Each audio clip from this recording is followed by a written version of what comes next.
In this demonstration, we're going to be retouching this image of Abraham Lincoln. This is an image that I pulled off of the Library of Congress website. I did a search and I found what appears to be a high-resolution file at 23 megabytes. It's a TIFF file, and I think for the purposes of this demonstration, it will be great. The very first thing you want to do is develop an approach. When you're doing any kind of retouch job, you need to look at the image and kind of evaluate what needs to happen and in what order it needs to happen. So I can tell from this image, we're definitely going to have to do some retouching work. There's a lot of dust and scratches here. There's some tears, there's some, looks like some stains here that we're going to have to correct. There's also some minor issues with the tonality of the image. So the very first thing we want to do is straighten the image, and we can do that by using the crop tool.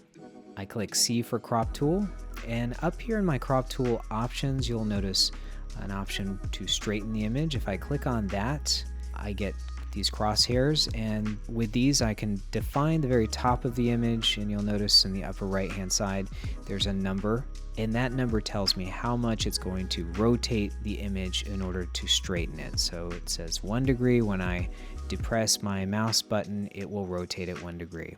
Now, since I already have the crop tool selected, I'm going to go ahead and in here and shrink down my crop. Okay, I click apply. Now there's a pretty good tonality in this photo. It is a little flat, so what I want to do is add a levels adjustment layer, and I want to just bring in the shadow area slider and the highlight slider just a little bit. I'm holding down option to make certain that I'm not clipping too much off the highlights and shadows. That looks good. And I'm going to hold down option again, and that looks pretty good too.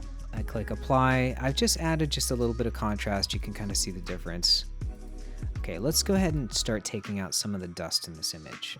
There is a lot of dust in this image, and I can come in here with the healing brush or the clone stamp tool or the spot healing brush, but what's going to save me a lot of time with this particular image is using the dust and scratches filter.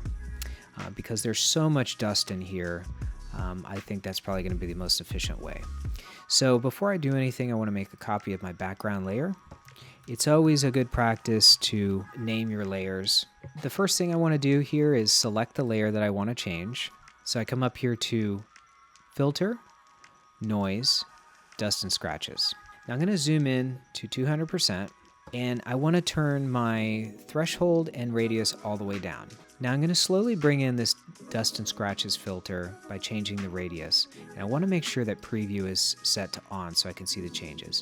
And I'm going to bring this in until the dust just disappears. I don't want to go too far with it because then I start to lose detail and everything else. So I'm going to bring it in until it just disappears. Now I want just the dust to disappear. I want to keep the grain of the image. So that looks pretty good right there. If I click preview, turn it on and off, you can see the effect it's having. Now you'll notice that it's doing a great job of taking the noise out of the background of the image, but it's also impacting the foreground. And you can see that here, we're starting to lose detail in the president's face. Now we can bring back some of that detail by raising the threshold. However, for this particular image, we're going to leave it at 0, and we're going to hit apply. Now if I want to isolate that to just the background, what I can do is create what's known as a layer mask. And I can do that by coming up here to Layer, Layer Mask, Reveal All. Now the way that this works is anything that's white, it will reveal that part of the layer. If it's black, it will conceal that part of the layer. White reveals, black conceals. So if I come back in here and paint on the layer mask, I'm going to go ahead and select my brush tool. If I come back in here and paint with black, what's going to happen? It's going to hide that part of the layer. It's essentially cutting a hole in the layer, enabling us to see the layer below. This is the background layer I'm looking at. So by painting in black onto the layer that we have the dust and scratches filter effect applied, we're essentially localizing this effect. So I'm just masking out this area, and it doesn't have to be perfect. I can come back in here later. So I'm going to turn the background layer back on. So now it's not impacting the foreground layer at all, which is great. So for the rest of this, I'm going to use the spot healing brush. So I want to first create a layer, and in this layer, I'm going to make certain that I have sample all layers turned on. So I have the tool selected. With this tool, I can just find an area that I want to remove, and I just click on it. This is a kind of a time-consuming process. In order for it to look good, you want to take your time with it. So I'm using the bracket keys here, bracket left, bracket right, to increase or decrease the size of the brush. And essentially you want the brush to be just slightly bigger than the area that you're retouching.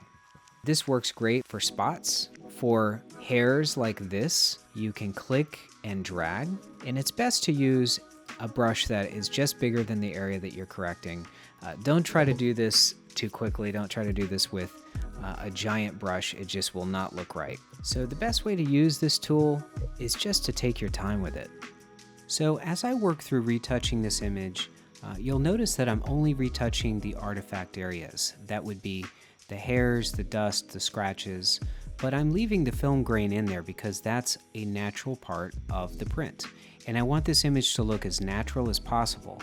If I start taking out the film grain, it starts to give the image a digital look.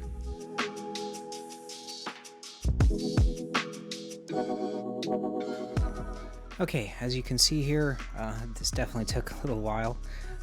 This process always takes a long time, so it's best to put on some good music and maybe pour yourself a cup of coffee, because there is no quick way of doing this. This took probably about an hour for me to do fully. Now we can look at the results. We can see the before and after. There's the before and the after.